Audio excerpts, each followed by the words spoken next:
Nasirangarire zuva remaprofesa. Indasisheni yanga ina profesa Masimire izvozvi yava naprofesa Nyabata neni profesa Chiriki.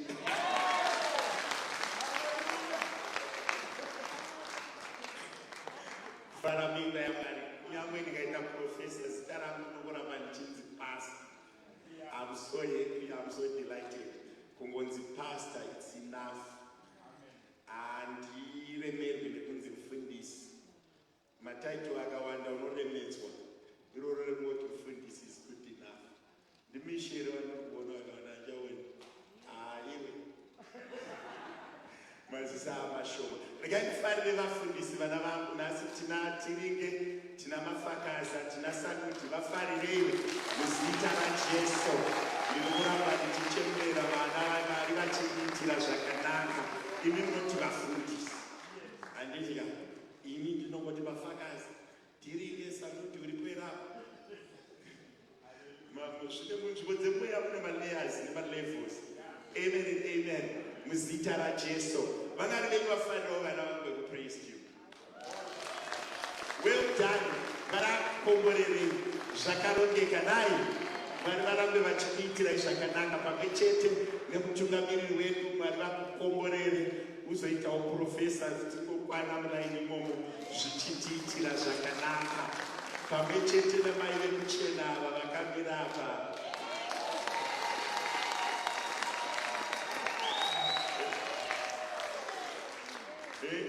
Zvakangotinakira nai munganga vanetswa nemazita mungoti mai vaye vekuchena mogumira ipapo. Amen and amen. Vakabvatenga mota chena kuratidza kuti zvekuchena ndomana kuti munhu akasuwa akagosekawo kuti asekereri. Amen and amen. Vakati vakaitirwa zvakanaka nezuro. Nezuro pakanaka panapa. Hanzi kufugwa mafamba zvakanaka ino. Vakayarangara sekunenge. Nezuro akawandisa mastatement. Tikandotanga nesemoni. Nasi zvakare tine dzimwe nyasha dzakatirikana. Tifanire kufundisa Mupunga. Vachiuya kungotora nzvimbo yavo. Pastor Tashuka vakataura zvazuro ndakatikwazisai.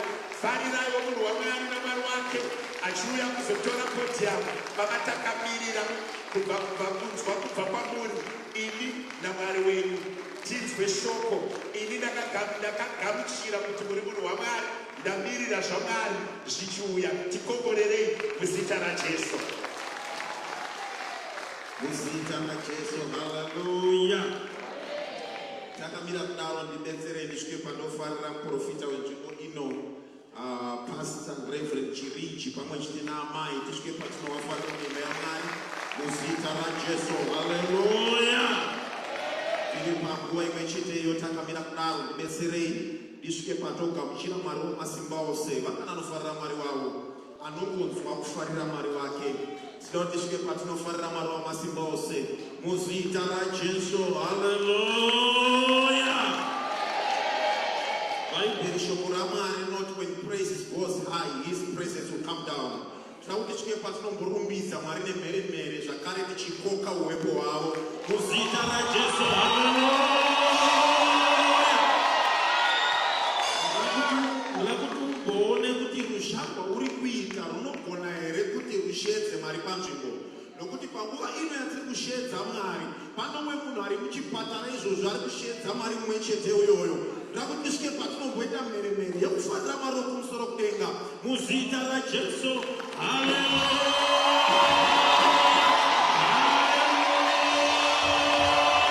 Praise God, praise God. Tinotenda Mwari muzita raJesu. Ameni. Tinotenda She tiwane zvedu patingagara kwenguva pfupi iri pakati pedu Mwari vachitiitira zvakanaka. Ndoda kuti ndisvike pandinofarira Reverend Tash vari pakati pedu munhu waMwari. Mwari vakuitire zvakanaka bhodhi rose renzvimbo ino. Mwari wokumusoro kudenga vakuitire zvakanaka munoshanda pamwe chete naDedhi. Mapastors ose ananzwa nemazita avo. Ndinotenda She nebasa raMwari. Mwari wokumusoro kudenga vakuitire zvakanaka muzita raJesu. Ameni. Panguva ino mukati mezuva ranhasi ndine zvakare shoko raiswa naShe ndanoda kuti iwe neni tisvike patinogoverana manheru ano. Vangani vari kutenda kuti manheru ano handisi kuzodzoka ndakadaro. Nokuti kana tichiuya kusheshi setsika yedu tinoti tiri kuuya kuservice. Mota ikauya kuservice ichismoka ikadzoka ichismoka tinoti varizive basa havana kuita basa. Kana yauya kuservice ichismoka ngaidzoka yanyarara. Kana paine zvawabva nazvo zvichismoka kumba kwako zvichipititidza zvokuti vanhu vaiti vakakuona vaiti dai akasika kupfuura dai akasika kubva pano, ndakuti smoke iyoyo udzoke usisina nezita raJesu. Kana mota yauya kuservice isina comfort mashoko apera, inofanira kudzoka yaane comfort. Vanonga vari mukati mayo ngavazosununguka kuti aiva takagarisika zvakanaka.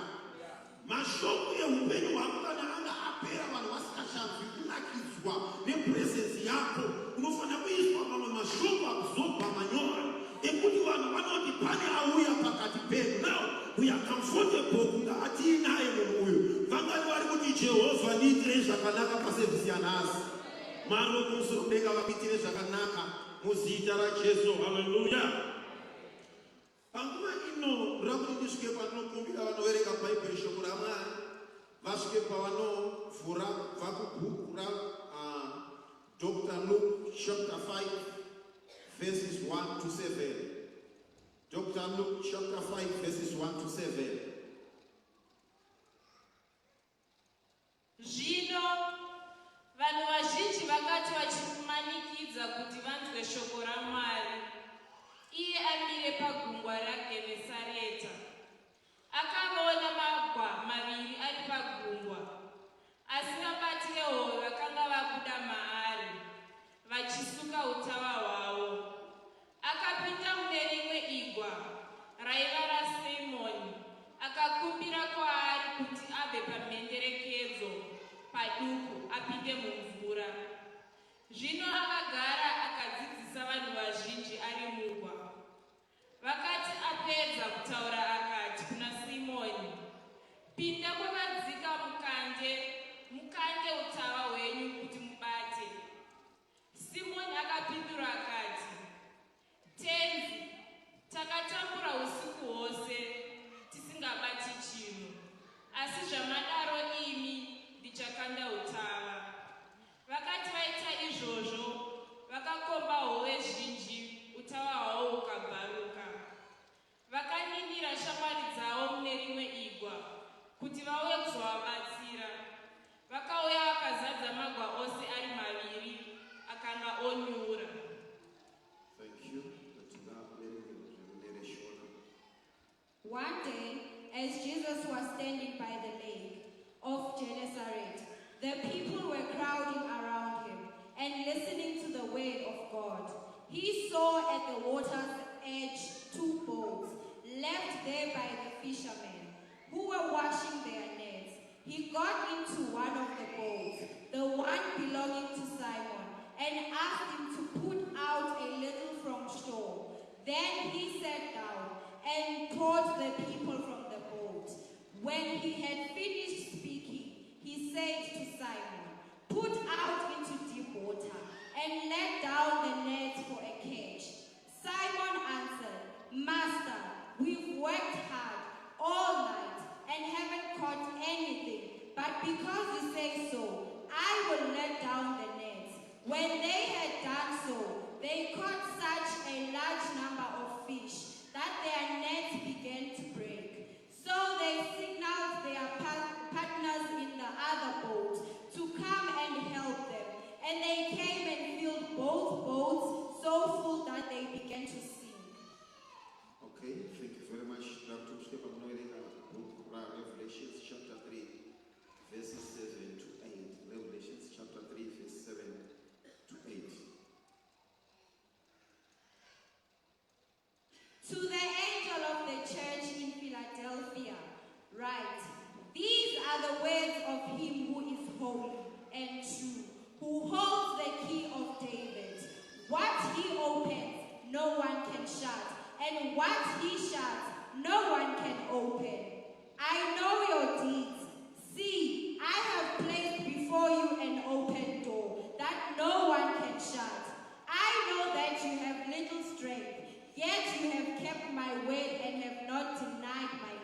hakuna unopfiga, kana achipfiga hakuna unozarura.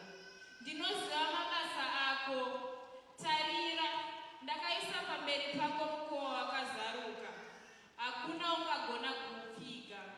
Kuti une simba shoma hako, wakachengeta shoko rangu, ukasaramba zita rangu. Thank you. Rakuti ane Shona andiverenge book remutambo uchienda book of 2nd Chronicles chapter 20 verse 20 iyo yakaverekwa muchishona zvinganditira zvakanaka ukashona chete zvinganditira zvakanaka. Vakamuka mangwanani ndokubudira kurenje reTekoa. Zvino vakati vachibuda, Jehoshafati akamira akati, chindinzwai imi vaJudha nemi mugere Jerusaremu. Tendai Jehovha Mwari wenyu mugosimbiswa.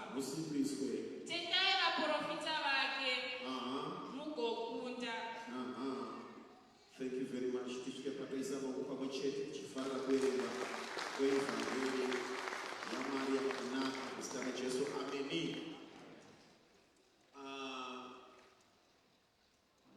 Maridzo yandinayo mukati mezuva ranhasi ndaipa musoro shoko yekuti established for new dimensions. Established for new dimensions. Ndakundisvike zvakare pandinofarira those who are watching us online paFacebook.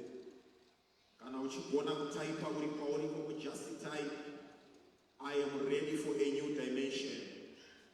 Because today God is going to establish you for a new dimension. Mustana Jesu, hallelujah. Tichitotaura shoko kudai. Ukatoritenda tichitoridziclare unotaka kushanda pamusoro peupenyu hwako. Nokuti shoko ratiri kuparidza ishoko razvokwadi, ishoko rine simba. Established for a new dimension.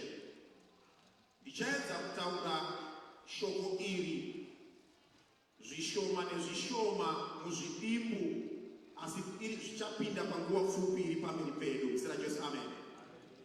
Tikatarisa chinhu chinonzi established,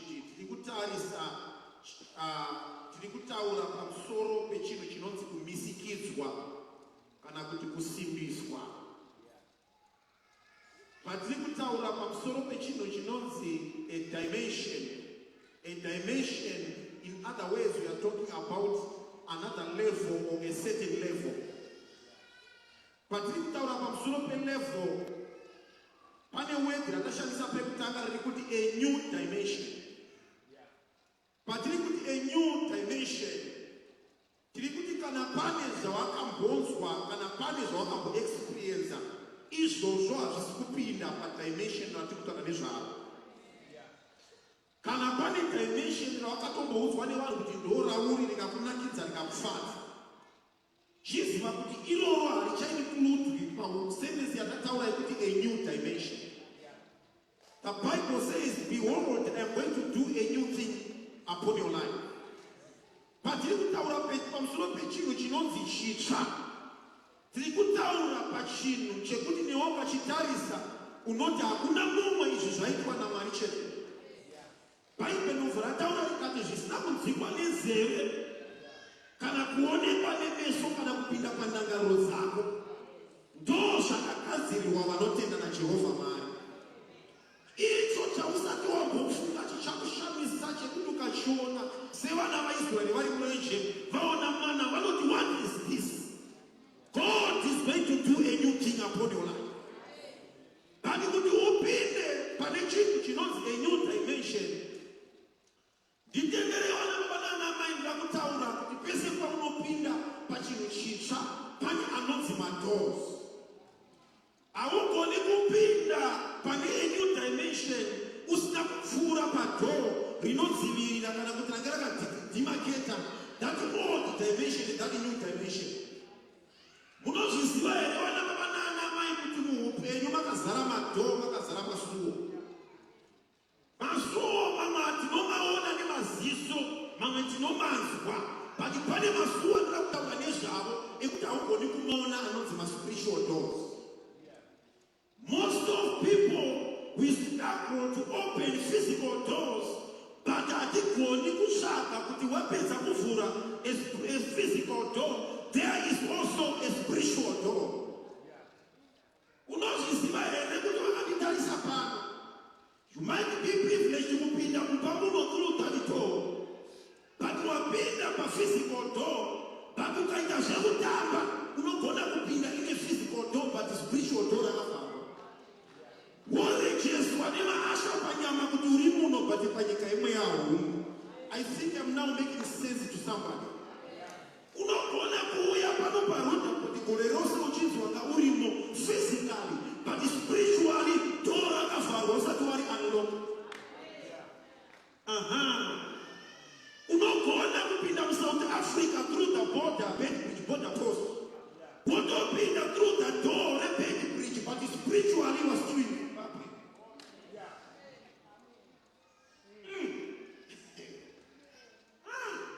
Zviri nane kuti ugare uri kuZimbabwe than kuti upinde muSouth Africa physically but spiritual wakabata. Because you are going to suffer more. Wana baba nana mai kune ma-spiritual doors akagara pakati pedu. Hatuna kuti Mwari vakatiitira zvakanaka, we are going to unlock those doors today. Kana uye mazuva aya unogona kutenderwa kupinda mumarriage, but door remarriage wakavharika. Wangodzi amai vakaroorwa but you are not enjoying that marriage. Wakatenderwa kupinda mumarriage physically but spiritually wanatete wakavata marriage. Voshedzera kuti chidembo tamba muswe ndakaita zvisaiko zvangu. Toyamozwa totaura kuti mazita anoregererwa kuhari. Hari haikubati physically but inokubata spiritual. But iri kuzounlocka ma-spiritual doors. Kune hari dzimwe dzichasemuka. Tava vakatitendera kuti tiuye physically but spiritually wakabata. My God, muzira Jesu hallelujah. Iye Mwari dai anditendera pasevhisi yanhasi, wandivhurire rimwe dhoo rekuparidzira mweya yevanhu panzvimbo ino. Ndiparidzire mweya wemunhu, ndisaparidzire nyama yako. Muzita raJesu hallelujah. Now, pataverengesa pana bhuku raMarko chapter 5 verse 1 to 7. Luke ari kutipa scenario yepagungwa reGalilee. Jesu vauya vachinoparidza evhangeri. Bhaibheri rinoti pavaiparidza vanhu vakatanga kuvatsimbirira vachida kunzwa shoko nekuona zvaaita. But Jesu vachiona kuti marecipients nekuti audience iri kundipuresa zvekuti havisi kunatsa kudhilivha shoko. Ari kusvika paanoona magwa maviri anga akapaka. Varidzi vavo vakutosuka utanga. Uri kucherechedze kuti varidzi vemagwava vakanga vari kuti tapedza basa. Jesu nokubva vasvika, Bhaibheri rinoti Jesu vakapinda mune rimwe regwa. Ndokubva vatanga kuparidza shoko. Zvekutanga Jesu vari kupinda mugwa but vasina kukumbira permission. Pezezvo zvavari kuzokumbira kumuridzi wegwa ndizvo inedzewo nechemukati megungwa zvishoma. Vichibidzi vari kukumbira permission kuti ndipushewo kupinda mugwa but yekupinda mugwa haana kukumbira. Ndapinda mumota yenyu zvisina permission. But chandava kukumbira ndechekuti dhaivhewo mundichise kurodhipo. Mubvunzo kune anorizina madii vakumbira musati mapinda. Vana baba nana mai pane dhora takutaura nezvaro. Rinozaurwa through giving. Tikasataura ese makii acho pane vacharasika panhawini. Tinoparidzirwa yese ekutsanya, but do you know kuti makeys anozaruka madhoo akasiyana siyana.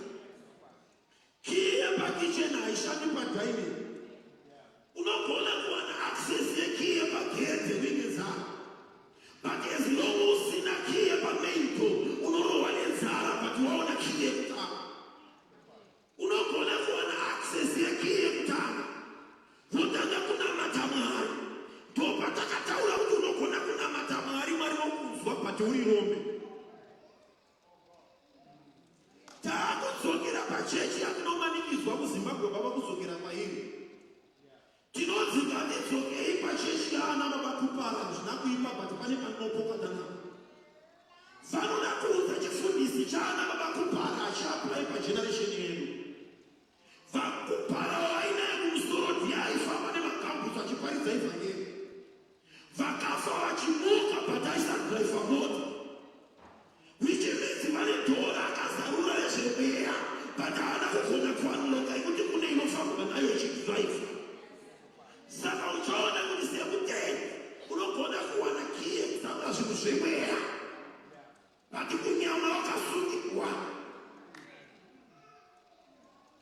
Ndauona imwe sunguriro yandira kusarudza pano yandira kubarisa yechinhu chinonzi giving. Bhaibheri rinoti Jesu achisvika vaikuti ndipei. Musina Jesu ame mundiswedeze mukati. Pita haana kuramba akapa. Pandoda kuti uone zviri kuita Jesu apedza kushandisa zvavaida negwa. Ndokubva vaona Jesu kuti mubhoti randapinda rine vapinda hove panonzwika nekunhuhwa panoonekwa masawa nemakadzi. Jesu vapinda mubva ndokubva vaona kuti igwa iri haina kupfira rapodonera fishi. Zvekuti havana kubvunza kuti mabata here but vakati uyai muende pakatsika-tsika. Jesu maziva sei? Ndaziva pamusaka pekuti ndapinda ukanditendera ndokuona kuti hapana kupfira pakuombuka fisha. Wana baba naanamai ukatandira Jesu kuri nebhizinesi rako havagoni kunzwisisa pauri kuzoita losi nepawakadonha.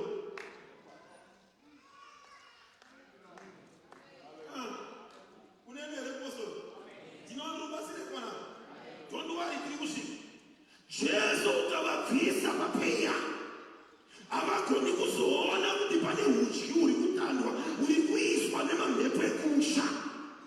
But ukatendera Jesu kuti uya, this is my income. Handina chandino ita masikiresi kuvanhu but regedza kuita sikireti kuna Mwari. Mwari hapana chavasikazivi, vanoziva zvose but vanomirira kuudzwa. Mwari vaitoziva kuti but miasimofu kuchema paari kuita but vanomubvunza kuti uda kuti ndikuitirei. Zvinhu zvaMwari unenge upenzi nokuti vanoisa marhetoric question and statements asikameki sense kune vanhu vanorizina. Hatini vatendi vanoti pray kuti Mwari unozivawo, Mwari unoziva but Mwari vanoti vanoziva zvaunoda usati wakumbira. Which means kunyange vachiziva vanomirira kuti utaure. Zvikazi mwana Peter uya ikuno ndoda kuti muendese gungu nyika renokadzi pakatsika-tsika mukande utaura muchapata uwe zhinji.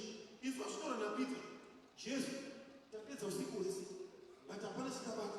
Izwa kutenda kwaPeter asi sekutaura kwenyu tichaita zvamareva.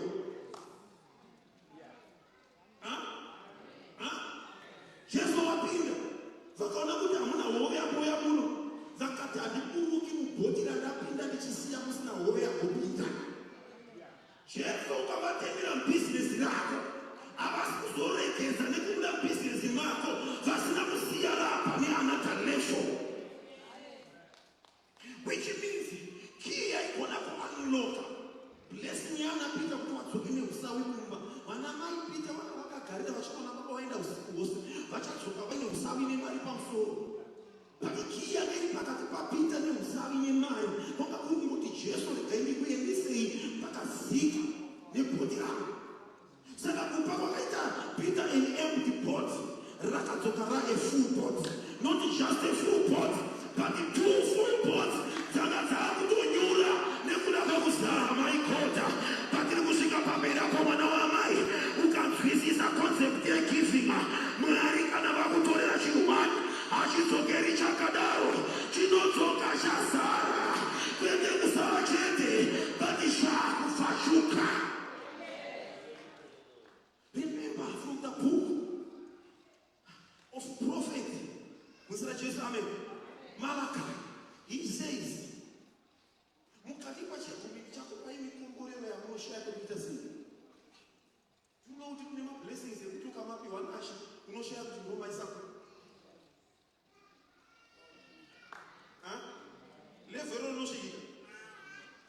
unoenda kumusha paholiday apo vanhu vakambogara kumusha unozviziva pane kunoenda pamengo uine dzara wosvika pamwe woturirwa mengo wozadzirwa bhasiketi wozosvika ponoti dzandapirwa dzakawandisa kunyange nanichidzida wotora dzimwe bhati wosiya dzimwe kana uchitenda kuti izvo zvinoitika pamuti wemengo kuti watimowo pamberi pamwari kuti waenda pamuti wemengo usina mengo bhati unodzoka uine shoma bhati wasiya zhinji watimowo pamberi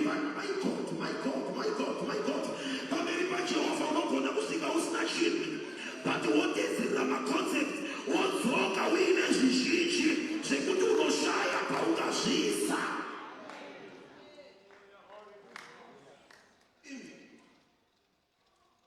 Kana nyika ichizvigona watimo mwari wari kumusoro kudenga pana chifaro vari kutengera vanhu mota dzema 150,000 vari kutengera wacho vanhu wachavazi vana baba tokurwa nenyika bosi zoti kana tichiona zvinoita nyika papfuma paarea yepfuma toona zvatinoita kuchechi paarea yepfuma ndinofira kuchakudya musina jesu haleluya pane mana takuti mwari wangoturanzivheye upfumi vanangwana mai humbobve kunyika huuye kune vana vakaurama nokuti baba vasunga kana imi mukaita mari sonashatsa zita renu mukaita mari izvozvi muchiziva kuti kune 10% inoenda kuimba yamwari lese maona 100,000 mapedza kuwana 100,000 mobvisa 1,000 moendesa kuimba yajehovha 10,000 moendesa kuimba yajehovha maendesa kuba kwajehovha wati momwe vakakupa 30 million. Kana mwari vakakupa ipfuma mugona kutenga chechi yakanaka bani watimowo mwari vakakupa ipfuma zhinji which means ichataka kudometa kudomineta nzvimbo dzose neshechi dziri kurumbiswa jehovha wai mentality yenyu iri kukudza mwari aiwa jehovha udzai pfuma kune vanhu vanosimudzira ungamo hwenyu pfuma ngaibve kune vasingakuzivei nezita rajesu kristu zviitei pakati pedu. Haleluya.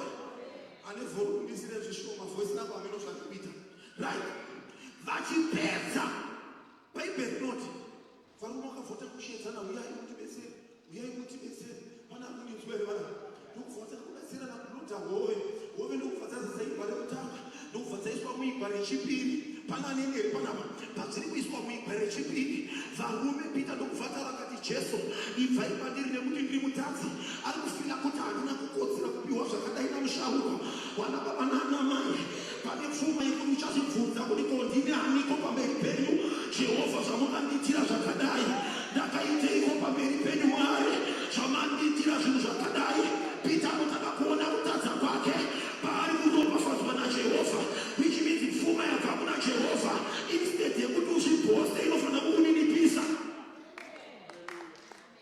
Pfuma yabva pamberi pamwari kana wakudzoka pamberi pajehovha haubhosti nepfuma pamberi pamwari but unozvininipisa kuti neupenyu hwangu ndinouya baba neupenyu hwangu ndinouya ndisina chinhu pauri kuti ndinouya ndisina chinhu apa wakapaka bhenzi letesi panze uri kuti mwari hazvina maturo ndinouya pamberi penyu ndisina chinhu my god mwari uyu ngaite chimwe chinhu mamwe marombe ngaasimudzwe nashe acharumbidza zita rajesu nekuda kwepfuma yavapiwa.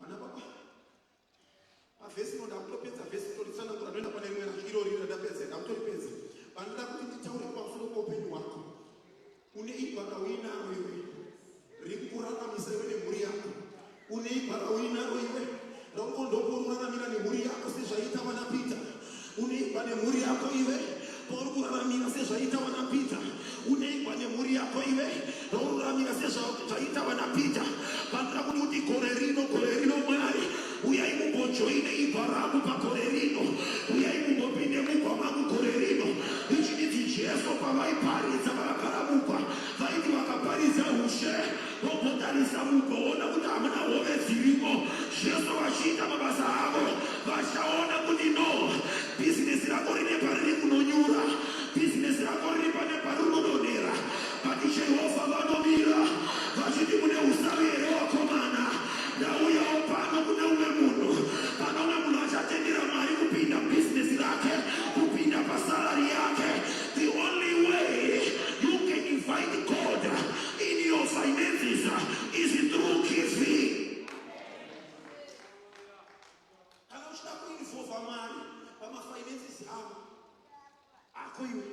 Just give. This is simple. Tarisa Korea just up in a temple. You are going to give me a woman. Then I give you just up in a temple. Instead, they put in the man come and all my way up a pulpit. I catch up to come and all finance man. Then you are basket and cookie. And I'm chicken giving there. Just over in a temple. Why the high priest? Vakasi a wall of what is what I can do. That is the only basket here. You vashi and uvamira ipapo. Vanhu vachibvisa vachibvisa. Ichiti Jesu paiona vanhu vachibvisa zvaaita. Ukauya 10 rand. Angasingatarisi 10 rand. Aitarisa kwabva 10 rand. That's why akatuidzia apa bhosi kwavo. Rikuona kuti kwazvabva hakuna chasara. Saka the only way yekuti mwari vaone pfuma yako imesa shoma. The only way yekuti mwari vaone mafinance pocket yako imesa something. Iyo mwari vane system yekugugula mazvabva. Vakagugula mazvabva ndopaona kuti ndopa yabva hapana imwe yasara. Unyazonizvere vari vakaona kuti hakuna imwe yasara ndopa vanoti no uyu ndiye apa kupfuura vese kwete nekuti audza shoma pati tatarisa mazvabva. Tinotoponisira muna taurege kupedzisira munozviziva here kuti havatarisi value yemari havaitarisi kune munhu ari kugamushira. Because you walk around for some shoes, you can is 100 rands. Mupamwe uri kuva 100 rands, muumwe unogona waine 1000 rands. Saka uchaona kuti kune kwairi kuenda inogona kushaya meaning zvichienda nekwairi kubva. Muutso zvandiri kutaura. Kwairi kubva kuno kune 200 rands. Saka wabvisa 100 rands unobva waendesa kune 1000 rands. Saka uchaona meaning yeoffering haisi kwairi kuenda but iri kwairi kubva. Saka kuri kubva pfuma kuno ndokunodetermina weight yeoffering. Ndo panozonzi naMwari hatitarisi zvimwe ndinotarisa moyo.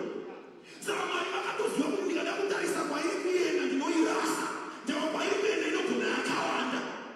Saka Mwari havana basa nekwairi kuenda vanotarisa kwairi kufa. The only way yekuti Mwari wainikirise sarari yako nekumupromota endesa yauinayo pamberi paJehovha. Kana wanizwa isa maoko pamberi paMwari. Just give a round of applause before the Lord in the name of Jesus. That's opening a spiritual door to another dimension. Now, takuenda pana another spiritual door. Musra Jesu hallelujah. Pana nene rivera. Pana nene rivera. Don't worry, usizokuda wala. Iwe kana usikateni. Rakuti Mwari wangoshandise kutenda pamwe.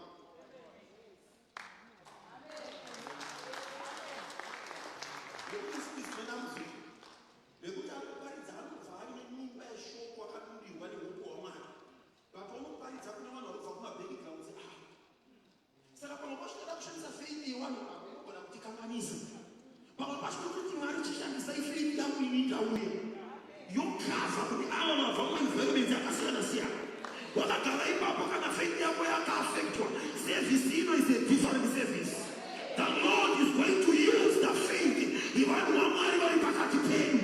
Faith yevanhu vaMwari ngaikufukizire paservice yanhasi, and your life will never be the same again. Marombe ngaasimudzwe kwete nefaith yako but nefaith yaari kushumira. Vanorwara vari kuzopora kwete nefaith yako. Kana uinayo ngaibatirane. Today the Lord is going to do a new thing upon your life.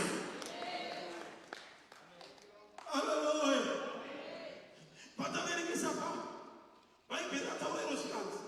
Nemurume anonzi Johana akaenda zvakazarurwa. Musina Jesu amen. Pacheche paPhiladelphia. Zvikanzi tarira. Musina Jesu hallelujah. Ndine key yandinayo. Key yaDhavhidhi. Key yaDhavhidhi ibasa rake ndekuti pandavhara hapana anofura. Nepandavhura hapana anofara.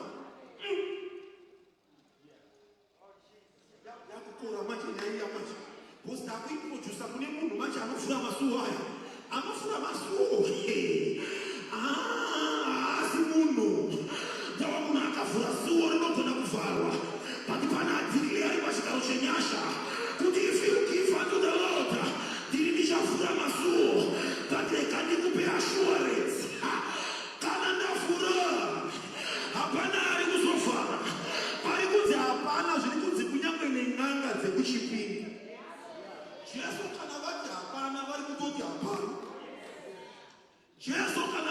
hapana vari kutoti hapana.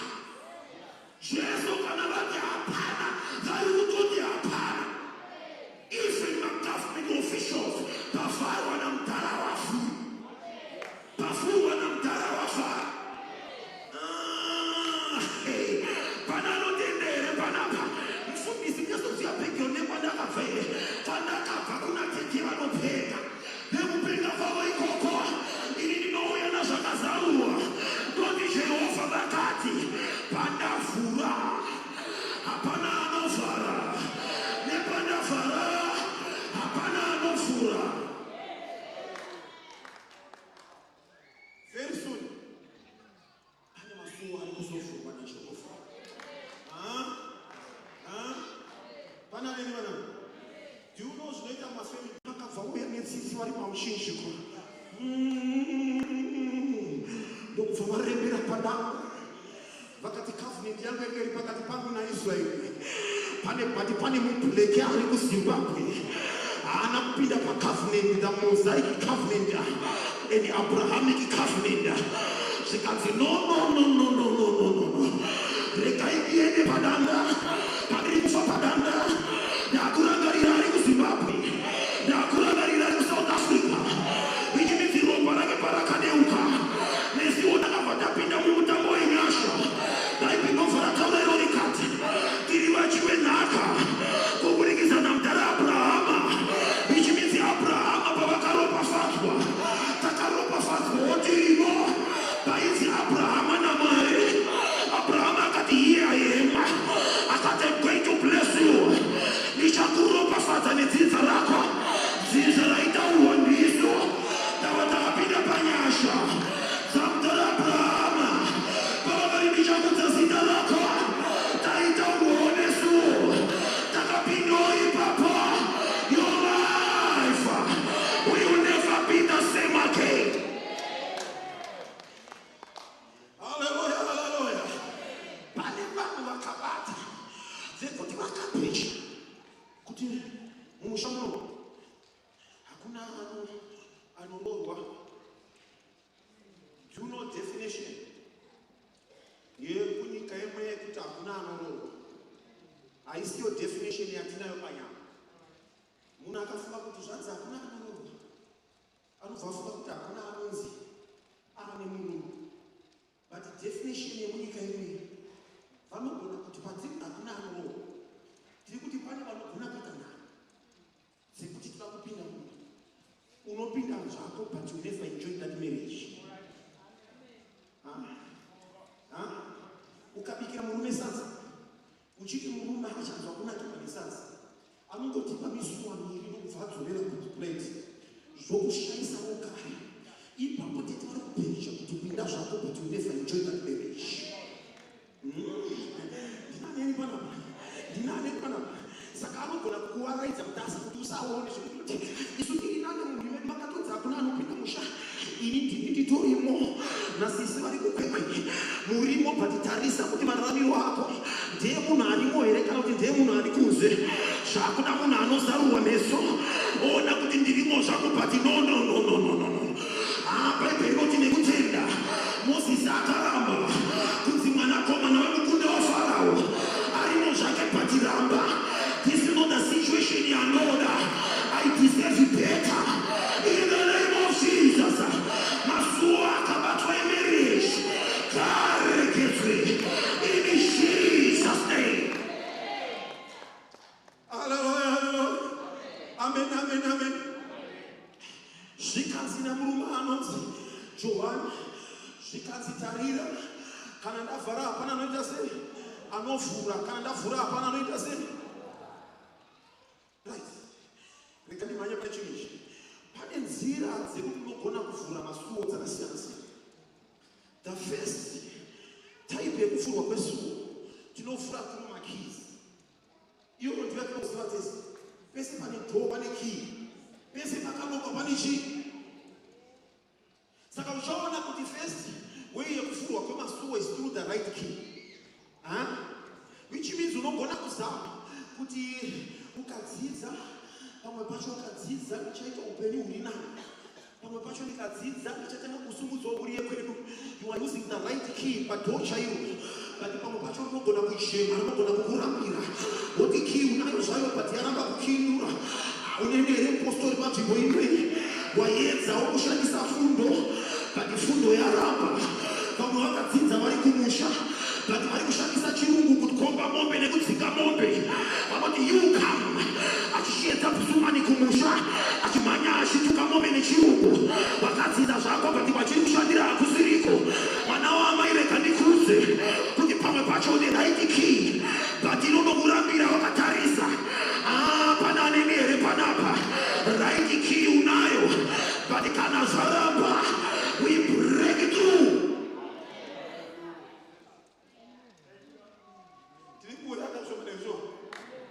Nokuti pakati pedu pane vakatopinda through the right key zvinotofamba. But pane vanhu vane right key but zvikuramba. Waedzawo kuti marriage ifane ukamboedza kuchina zvikanzi ukavabikira uriwo vanoda zvinofamba. Ukavabikira zuva rekutanga rechipiri zvatodzokera futi zvakare. Zvikanzi ukavaaimira unonyatsa kukuteerera ukada kuedzawo zviri kunzi vamwe zvinoita but zviri kuramba marriage. You are using the right key but pane zviri kuramba. Pana neni panapa? Pana neni panapa? Right, pane the second type of key. Yatakuti taure nezvayo inonzi iyo neBhayibheri knock and it shall be opened. Kana zvaramba nekey. Pamwe pacho unogogodza woti ndizarurire iyo kani but uona to hatisi kuzarurwa. Remember that the parable of a friend at midnight. Bhayibheri noti akasvika akanoka akandivhurire iyo to. Ndine shamwari yangu yauya pakati peusiku kubva parwendo.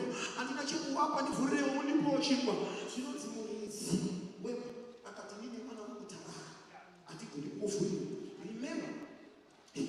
Unenerwa zvakuti kana uchimidzwa semuzaro wako uri ipapo. Tinoda kuti uteerere pane patoda kuchiiswa nashe. Handisina kutanga kudeclare but usina information. First information Mwari wozobata muzita Jesu. Hallelujah. Now, inzwa zviri kuitika panapa. Ari kunoka. Aifana kuvhura ndobva atongorora nepahwindo. Ndobva atakakomiketa newe. But asi kupa access yekupinda. Pane time yekuti mahwindo anozaruka wototomborera woona zvinhu zvako. But kuti upinde nepadhoo pari kurapa. Pana nini panapa? Do you know kuti unotombodongorera wotomboona kutobhorota uchidriva mota. But panyama yorapa kutamba. Utomborota pamwe pacho utori munhu mukuru but panyama zvoramba. Ipapo wanoka but muridzi wekuyemba ndobva atongorera ukurakidza kuti zvirimo but handisi kuda kufunga. Which means pane time yekuti unonoka expecting the owner of the house to open the door but wotberera pamashoko zvodatsa kubatika. Which means pane time yekuti unonamatira mabreakthrough Mwari wotaura newe kuhope but panyama zvodatsa kubatika. Remember the example worth considering of a man called Daniel. Bible noti Daniel akafasta for 21 days. Achifasta Mwari nokuva ati no Gabriel uya kunoka. Endesa mhindulo Daniel. Bible noti Gabriel nokupiwa mhindulo nokumhanya naye achimubuda chete machinde ePersia nokubvambata. Bible noti he was detained. Nemachinde emuchadenga nokuvanzi Gabriel gara.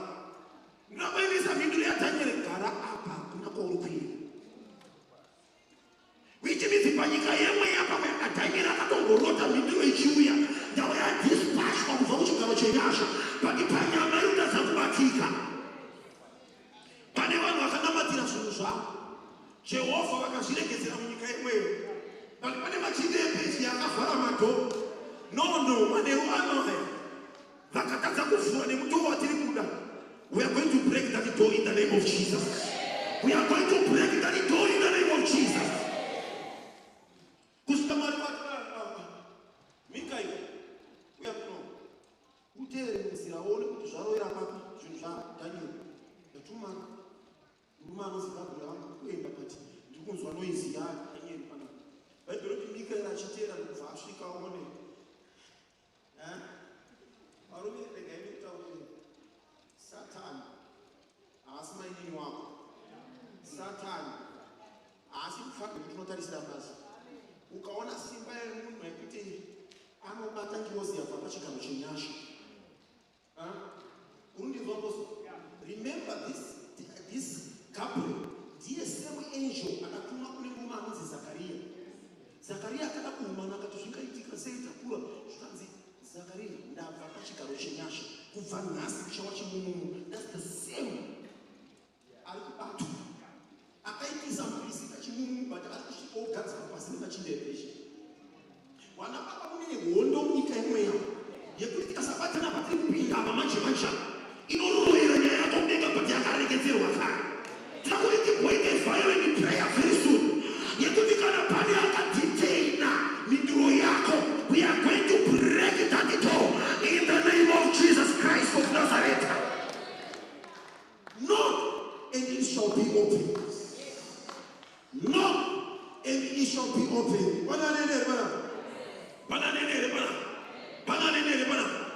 Mwaro musoro kudenga vatitire zvakanaka. Pana tendera kuti mfundisi ndiri kunzwisa kuti kune masuo akabatwa, kune masuo akavharwa palife yangu. Ndaedza kuvhura yenyama avhurika but yemweya ari kuramba kuvhurika. Ndakavhura nepaborder post nepabed bridge, but spiritually it seems as if I'm still in Zimbabwe. I'm suffering even more than when I was in Zimbabwe. Takuti ngoshinde nyaya yacho kuti pokwenda kuholiday kupera kwegore uende nauzirina. Wana baba nana mai muZimbabwe kune vakagadzirira kusekana kuti ndimakaenda joni kuda kuti makauya nene but pane mari pavanoita zvekuonererwa. Remember murume anonzi Elijah achienda kudenga, vaibinoti Elisha akabata bhashi remukuru ndobva asvika musaidi merwizi Jordan. Vaibinoti paakamira kune vana vakomana wavaprofita vanga vari kune zvinonzi vakamira vachida kuona ukaverenga bhaibheri noti vakamira vachida kuona kuti anopa yambonga sei zvotenzi wake aenda. Kune vanhu vanotogarira kuda kutoona kuti uchapa yambonga sei.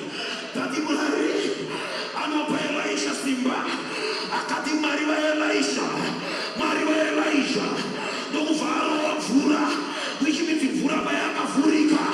Mwari vaida kuti Elisha ayambuke zvakare nekuti vaida kuona vaone. Mwari ngavakuyambutse, wapedza kuyambuka vauna kuona ngavaone nyasha dzaJehovha. Mozisi anoti mirirai muone sununguro yaJehovha. Pana Mwari paanoita zvekuti vanhu vaone kuti ndiri Mwari. Tinoprofita kakawanda.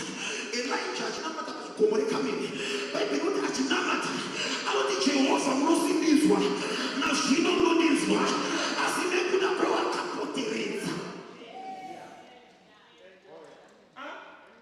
Kune vanhu vane mibvunzo yekuti havana kuichitsa kwauri but vari kuhumana vari chikwata. Asi haugoni kuipruvha nekuti hausati waziva kuti ndozvavari kubvunza. Jehovha ngavapindure dzimwe mhinduro vani manheru anoya. Jehovha ngavapindure dzimwe mhinduro nani manheru anoya. In the name of Jesus Christ of Nazareth. Pana aneni here panapa, pane vaaredi here panapa, pane vaaredi here panapa, pane vaaredi here panapa. Vanhu vaMwari uyai pano, pane masuo atakuda kukwatanura nezita raJesu Kristu. Pane vaaredi here panapa nezita raJesu. Nyasha dzamusharuka ngadzikushanyire manheru ano. Nyasha dzamusharuka ngadzikushanyire manheru ano. Masuo akavharwa ngavhurwe, pakabatwa ngaparekedzwe, pakasungwa ngapasunungurwe. In the name of Jesus Christ of Nazareth. Mosho wamweya mutsvene ngauzadze imba ino. Moto wamweya mutsvene ngauzadze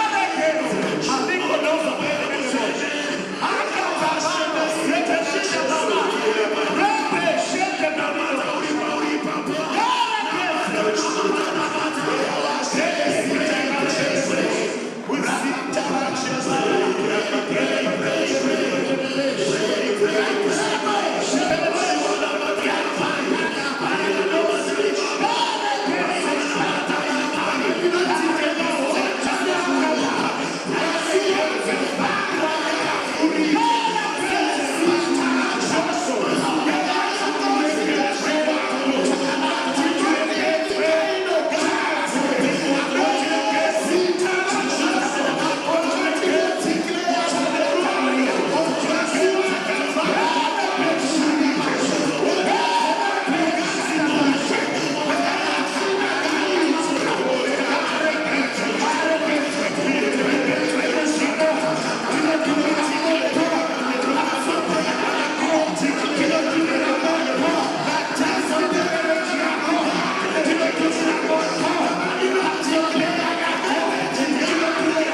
netsoka dzako. Famba netsoka dzako. Akadabas. Touch you right now.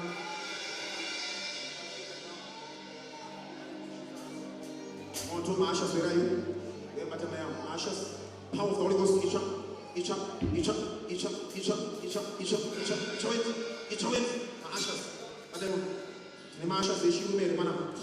In the name of Jesus.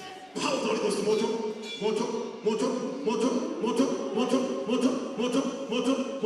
In the name of Jesus. Watch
Surrender and go. 1, 2, go.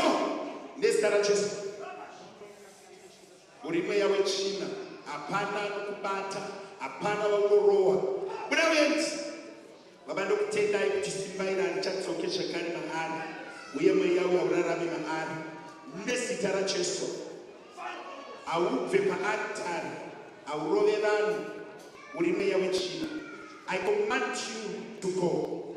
Kekupedzisira ukaramba ndakuwedzera moto baba muzita raJesu kekupedzisira ndakuisa moto madhimoni out, manifest and go right now.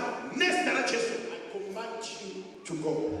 Iwe uri china kuwedzera nguva kekupedzisira pawakamira ipapo ndakuisa moto akatsika tsoka double portion of Holy Ghost fire, fire, fire, fire, fire. Chuma wetu unotsha muzita raJesu. Chuma wetu baba kekupedzisira nezita raJesu. Weya una simba rekumira paari muzita raJesu. Dzoka kuna udziki pamoto. Fugama wetu nezita raJesu. Fugama uyeti wakavhara nzeve unodinzwa. Fight up muzita raJesu. Thank you Father. Nezita raJesu.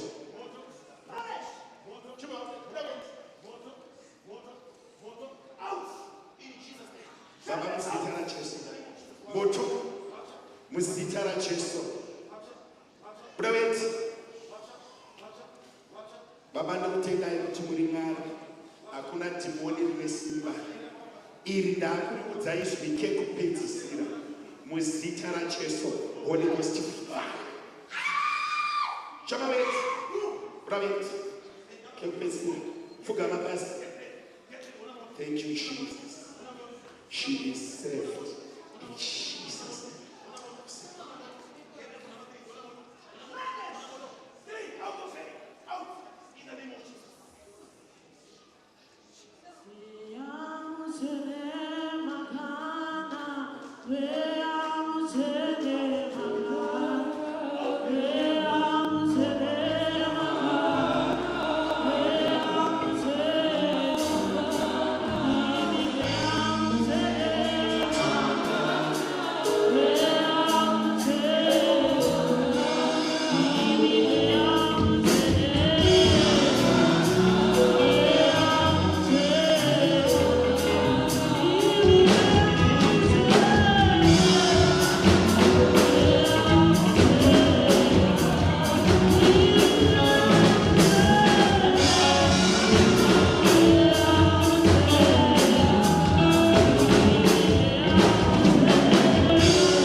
Mwari vakataura kuna Johani zvinhu zviviri. Pandavhura hapana anovhura, nepandavhara hakuna anovhura, nepandavhura hakuna anovhara. Muzita raJesu, amen. Ndiri kutenda kuti pandakati chinamata ndakati chiti masuo azarona. But vana vaIsraeri pavakapinda mugungwa dzvuku ravhurika, pane maEgyptians akaita musara wekuteera pavhurwa. Ndakuti vese vanamatirwa ukafila kuti pane zvaitika mandiri, time yakapa chivhurwa masuo akavharwa. Ndakuti muuye kuno kumberi, tirakuti svike patinonamatira nyasha dzekuti suo iroro ravhurwa nyasha, hapana achagona kurivhara zvakare. Famba netsoka dzako iroro. Anamatirwa akadonda, anamatirwa akadzwa kuti pane zvaitika. Tirakuti ufambe netsoka dzako kuno kumberi, Mwari unoswedeka vachiitira zvakanaka. Pane zvida kuitwa nashe. Pane zvida kuitwa nashe. Mwari vari kuzoroka, vari kuisa mapasswords paupenyu hwenyu, vari kuisa mapassport paupenyu hwenyu, vari kuisa makeys paupenyu hwenyu. Hapana munhu achateera upenyu hwako akabata pavhurwa naJehovha. Ndinoda kuti muri pamuri ipapo musvike pamunobatana maoko, just join hands. Nevari kumashure, just stretch your hands towards hama dziri kuno kumberi. Pane hondo inoda kuitika munyika yemweya. Jesu vachichinja makiyi ekuti hakuna munhu achaziva password yelife yako. Hapana achaziva password yemafinances ako. Izvozvo pane zvakutoitika munyika yemweya. Izvozvo, just be ready. Yes. Vanhu vachida kupewa mapasswords, makeys ekuti hakuna munhu achavhura. Kana watanga business, hakuna munhu acharivhara zvakare. Just join hands, mosimudza maoko mudenga. I'm going to count 1 up to 3. At number 3, changoshedzera fire nemabishop kuno. Patiri kushedzera fire nemabishop pane zvichaitwa nashe. Nzvimbo ino yose ichatanga kupisa. Mwari wachatanga kuita reset upenyu hwako. Wachatanga kuita reset upenyu hwako. Wachatanga kuriseta upenyu hwako. Iko zvino 1, 2. At number 3, mabishop chashedzera fire. Just be ready. Pauri ipapo pachashedzera fire pane zvichoitika. 3, 4. Holy Ghost is fire, Holy Ghost is fire, Holy Ghost is fire, Holy Ghost is fire. Moto. Rangari wanashe.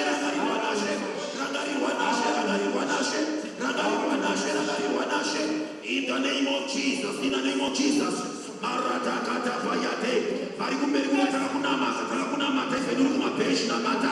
Presendoshi bimuchitimbira. Yanezita la Jesu Kristo timbire. Mwari unosunenga vachikudzwa namatori pauri ipapo. Tichangosvika tonokunamatira.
ndine vanhu vatanga kurwadziwa nemudumbu, vatatanga kunyengeterera vanhu, watanga kurwadziwa nemudumbu ndokuda kunoku izvezvi uya uchimhanya munhu wese atanga kurwadziwa nemudumbu pane simba riri kutodzika. Munhu wese atanga kurwadziwa nemudumbu taakuririsa dimension yekudambura zvisungo. Mwana wangu nezita raJesu.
Kune agreement yekusunungurwa kwemunhu.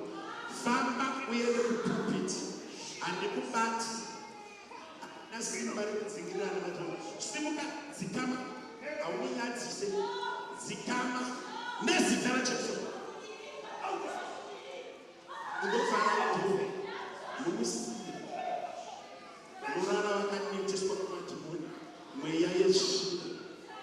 Wacha chienda kupulpit, chienda kupulpit. Simuka ufambe uende kualtar kwawati nezita raJesu.